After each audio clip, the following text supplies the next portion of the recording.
नमस्कार, जय श्री कृष्णा। मैं हूं नरेंद्र अग्रवाल और आप देख रहे हैं नरेंद्र अग्रवाल यूट्यूब चैनल।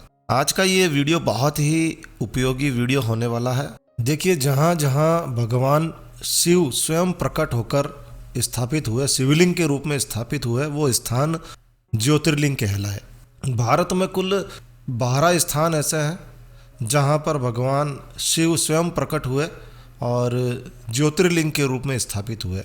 हिंदू धर्म में यह मान्यता है कि जो लोग 12 ज्योतिर्लिंग की यात्रा कर लेते हैं उनकी जीवन और मरण के चक्र से उन्हें मुक्ति मिल जाती है, यानी कि उन्हें मोक्ष की प्राप्ति हो जाती है। अब कई लोगों के ऐसे कमेंट हमें बार बार प्राप्त हो रहे हैं कि हम इन 12 ज्योतिर्लिंगों की यात्रा करना चाहते हैं, तो इसके लिए क्या तरीका रहेगा, कहाँ से हम शुरू करें और कितने दिनों का ये टूर रहेगा। तो कितने दिनों का टूर रहेगा ये तो आपके ऊपर है कि आप इस टूर को कितने दिनों में पूरा करें। आप इस 12 ज्योतिर्लिंग के टूर को लगभग 20 दिनों में पूरा कर सकते हैं, इससे ज़्यादा भी लगा सकते हैं और इससे कम में करेंगे तो बहुत ज़्यादा भागा दौड़ हो जाएगी।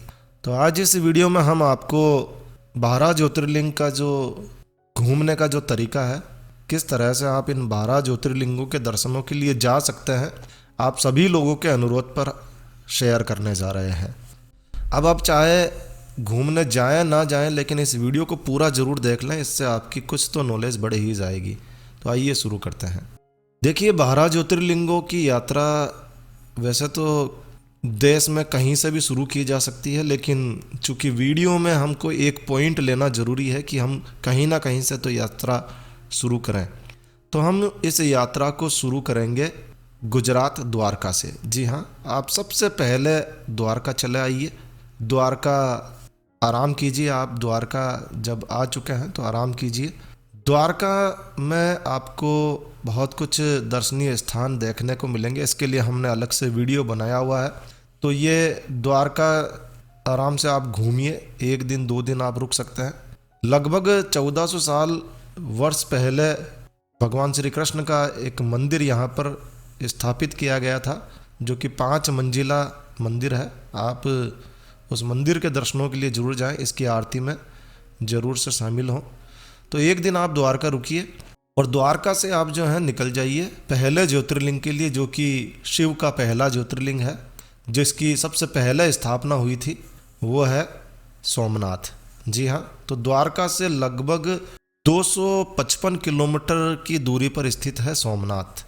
सोमनाथ के लिए आपको बहुत सारे साधन मिल जाएंगे, टैक्सीज मिल जाएगी, बसें मिल जाएगी। 5 घंटे का सफ़र है, तो सुबह जल्दी उठ जाइए और सोमनाथ के लिए निकल जाइए। आप 5-6 घंटे में सोमनाथ पहुंच जाते हैं। वहां पर आप सोमनाथ आराम कीजिए, रेस्ट कीजिए और शाम को जो है भगवान भोलेनाथ शिव के ज्योतिर्लिंग के दर्शन कीजिए। संध्या काल की आरती में शामिल होइए और भगवान शिव का आशीर्वाद लीजिए और भोजन करके रात को आराम से अपने होटल में ठहरिए। अगले दिन जो है आप सुबह नाश्ता करने के बाद में निकल सकते हैं अगले ज्योतिर्लिंग के लिए। तो यहाँ से आप सोमनाथ से निकल जाइए राजकोट के लिए। लगभग 195 किलोमीटर की दूरी पर स्थित है राजकोट। राजकोट पहुंचने में आपको लगभग 4 घंटे लग जाएंगे।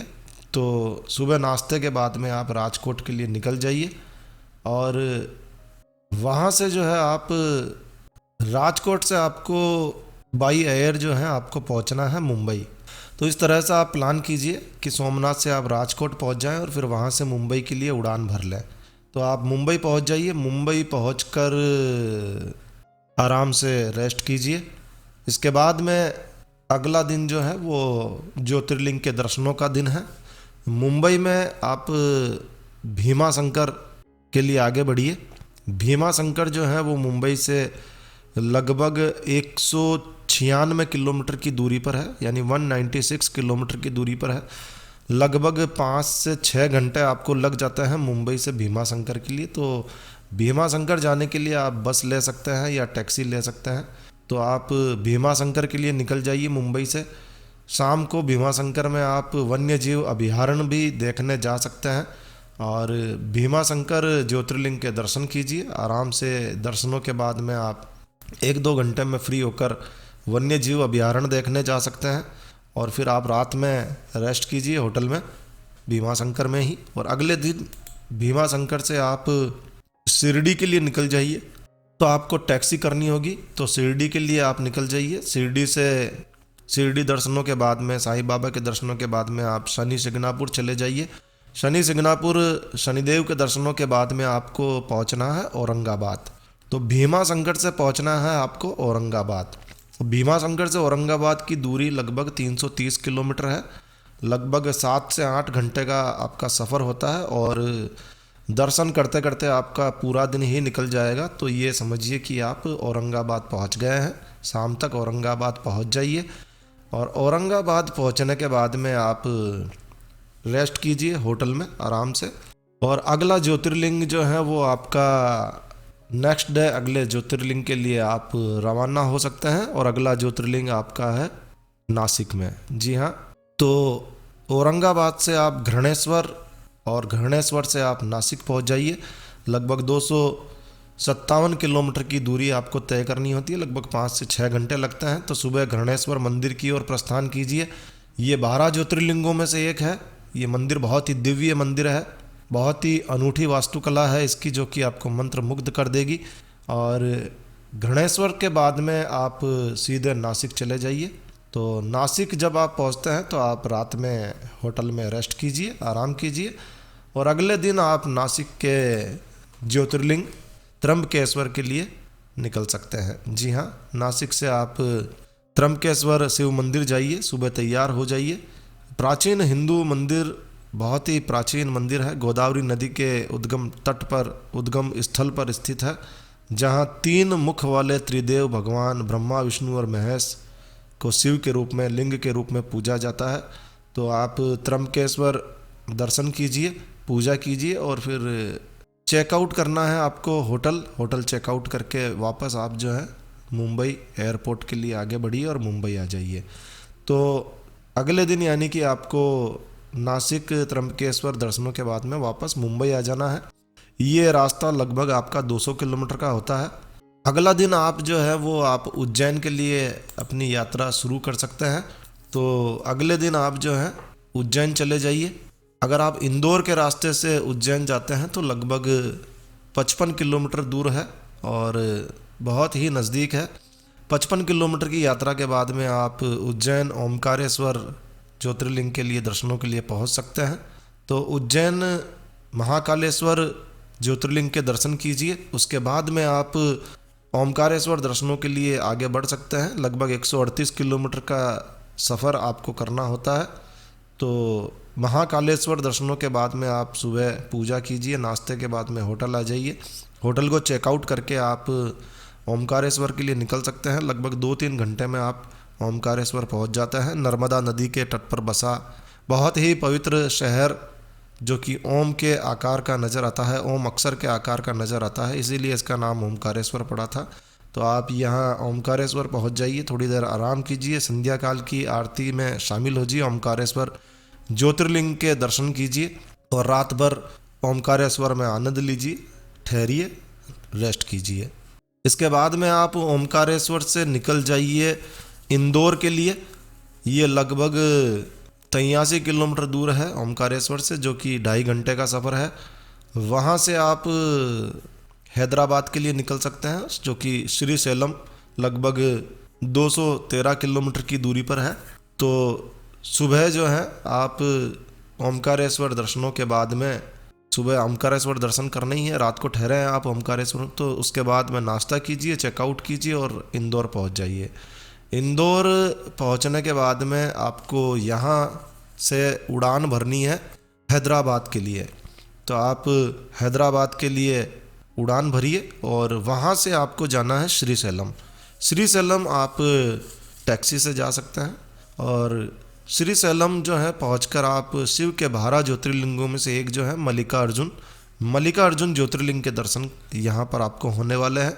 तो मल्लिकार्जुन ज्योतिर्लिंग के दर्शन कीजिए, पूजा अर्चना कीजिए, शाम की आरती में भाग लीजिए और रात भर श्रीशैलम में आप ठहरिए, यही आपके लिए एक बेस्ट चॉइस रहेगा।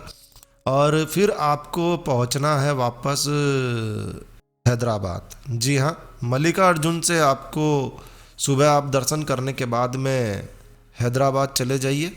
निज़ामों के शहर के रूप में प्रसिद्ध है हैदराबाद, एक बहुत ही समृद्ध ऐतिहासिक विरासत है इसकी।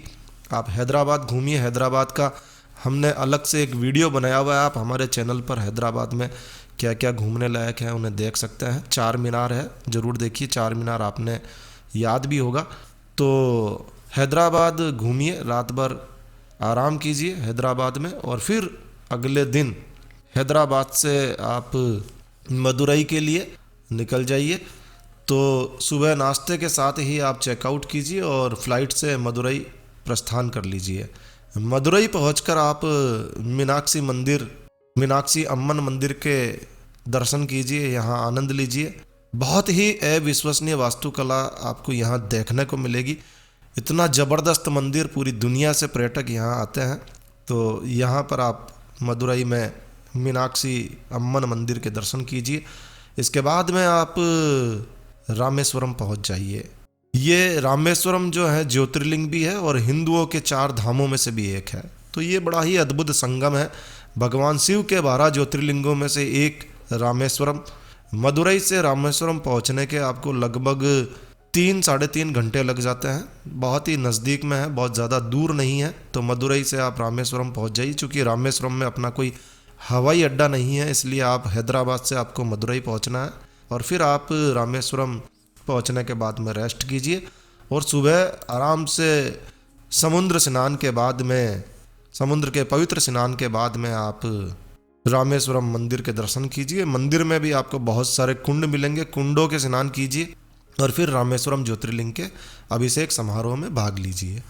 भगवान रामेश्वरम के दर्शनों के बाद में आप होटल चले जाइए। होटल में थोड़ी देर रेस्ट कर सकते हैं आप, और फिर आपको चेकआउट करना है। आपको इस तरह से प्लान करना है कि अब यहाँ से आपको रामेश्वरम से मदुरई पहुँच जाना है पुनः, क्योंकि रामेश्वरम से मदुरई पहुँचना है आपको 172 किलोमीटर दूर है, लगभग 3 घंटे का समय लगेगा। और यहाँ से आपको दिल्ली के लिए उड़ान भरनी है। तो देखिए, जो हम प्लान बता रहे हैं इस तरह से आपको पहले से आगे टिकट्स बुक्स करवाने हैं आपको। तो यहाँ से आप दिल्ली के लिए उड़ान भर लीजिए और दिल्ली पहुँचकर आप रेस्ट कीजिए। तो ये सारे प्लान हम आपको तरीका बता रहे हैं, इस तरह से आपको बुकिंगें अपने आप ही करवानी है। या फिर आप टूर पैकेज भी ले सकते हैं। तो टूर पैकेज कहाँ से ले सकते हैं ये पूरा, इसके लिए हम नीचे डिस्क्रिप्शन में एक लिंक छोड़ देंगे जहाँ से आप टूर पैकेज भी ले सकते हैं। तो दिल्ली पहुँच गए हैं। अब आप दिल्ली पहुँचकर आप दिल्ली से हरिद्वार चले जाइए। लगभग 220 किलोमीटर का रन है, 4 घंटे में आप हरिद्वार पहुँच जाते हैं। हरिद्वार से आप ट्रेन से भी पहुंच सकते हैं। यहाँ से आप गुप्त काशी के लिए अपनी यात्रा शुरू करें सड़क मार्ग के द्वारा। 207 किलोमीटर दूर है हरिद्वार से गुप्त काशी। मंदाकिनी नदी के पश्चिमी तट पर स्थित बहुत ही सुंदर शहर है गुप्त काशी। विश्वनाथ मंदिर, अर्धनारेश्वर मंदिर, मणिकर्ण कुंड जैसे यहाँ पर कई पवित्र स्थल है। तो आप गुप्त काशी पहुँच जाइए और यहाँ आप गुप्त काशी में चेक इन करिए होटल, और आराम से इन सब मंदिरों के दर्शनों के बाद में रात में आनंद से भोजन करिए और सो जाइए। अगले दिन आपको जाना है गुप्त काशी से फाटा। जी हाँ, गुप्त काशी से फाटा पहुँचना है आपको।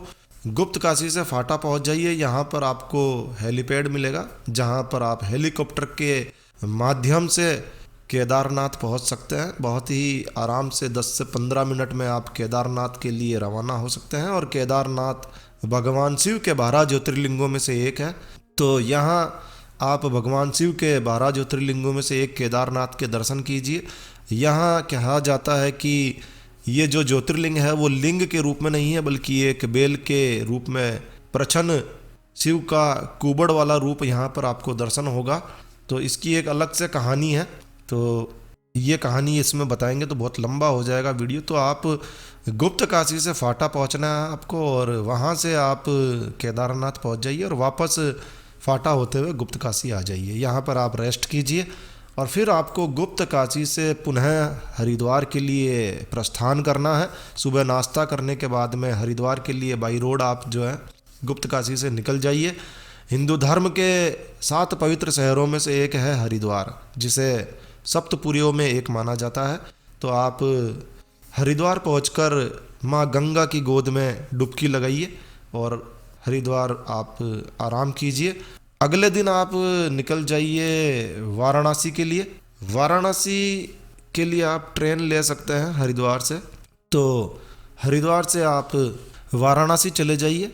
काशी वाराणसी पहुंचने के बाद में आप यहाँ रेस्ट कीजिए। दशाव मेघ घाट पर आप गंगा आरती का आनंद लीजिए और शानदार सूर्यास्त के ठीक बाद में गंगा आरती होती है। चारों तरफ जब अंधेरा हो जाता है तो बहुत ही ज़बरदस्त यहाँ की गंगा आरती होती है और इस आरती को ज़रूर से आप देखिए, आनंद लीजिए और रात्रि में आप विश्राम कीजिए।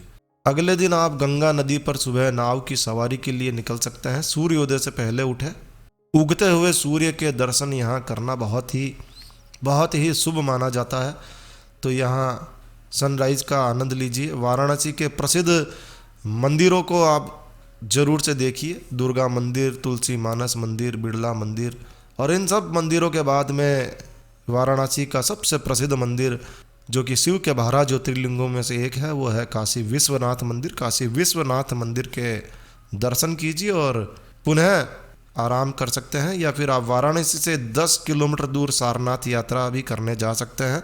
वाराणसी के डियर पार्क में जहां भगवान बुद्ध ने अपना सबसे पहला उपदेश दिया था, आप वहां भी जा सकते हैं। फिर यहाँ पर आप रात भर आराम कीजिए और सुबह जो है आपको निकलना है देवगढ़ के लिए। जी हाँ, देवगढ़ पहुँचने के बाद में देवगढ़ होटल चेक इन कीजिए और आराम से कुछ देर यहाँ विश्राम करने के बाद में आप बाबा बैद्यनाथ ज्योतिर्लिंग के दर्शनों के लिए चले जाइए। तो बाबा बैद्यनाथ ज्योतिर्लिंग के दर्शनों के बाद में आप बासुकीनाथ मंदिर के दर्शनों के लिए चले जाइए। ये बासुकीनाथ मंदिर बहुत ही प्राचीन मंदिर है और ये सब दर्शनों के बाद में आप जो भी आसपास के साइट सीन है वो करने के बाद में आप रात को होटल में आराम कीजिए और अगले दिन देवगढ़ से आप निकल जाइए। ये आपका आखिरी पड़ाव होगा जो कि देवगढ़ से आप अपने GDS रेलवे स्टेशन के लिए रवाना हो जाइए और यहाँ से आप जहाँ भी आपका घर है वहाँ के लिए आप प्रस्थान कीजिए। यदि आप हवाई अड्डे से जाना चाहते हैं तो जो भी नज़दीकी हवाई अड्डा आपको सही लगे वहाँ से आप प्रस्थान कर सकते हैं आपके निज शहर के लिए, अपने घर के लिए। और इस तरह से आप 12 ज्योतिर्लिंगों के दर्शन मात्र 19-20 दिनों में आराम से कर सकते हैं। इसके लिए आप टूर पैकेज भी ले सकते हैं। यदि आप टूर पैकेज लेना चाहते हैं, हम एक अच्छी टूर पैकेज कंपनी का डिस्क्रिप्शन में लिंक छोड़ देंगे जिससे आप बुकिंग करा सकते हैं। वहाँ बात करके आप पैसा पूछ सकते हैं कितना पैसा लगेगा। तो यदि आप खुद प्लान नहीं कर सकते हैं, टूर पैकेज के माध्यम से जाना चाहते हैं, तो आप टूर पैकेज के माध्यम से भी जा सकते हैं। तो बस इस वीडियो को यहीं विराम देते हैं। दोस्तों, यह जानकारी आपको कैसी लगी कमेंट करके हमें ज़रूर बताएं। यदि आपको यह वीडियो अच्छा लगा है, यूज़फुल लगा है, तो कृपया लाइक के बटन पर ज़रूर क्लिक कीजिए और यदि आपने हमारा ये चैनल सब्सक्राइब नहीं किया हुआ है तो कृपया चैनल सब्सक्राइब कर लीजिए। तो एक नया वीडियो, एक नई जानकारी लेकर मैं आपका दोस्त नरेंद्र अग्रवाल फिर मिलूंगा। तब तक के लिए stay healthy, stay happy. Thank you for watching my video. Thanks. जय श्री राम, जय हनुमान।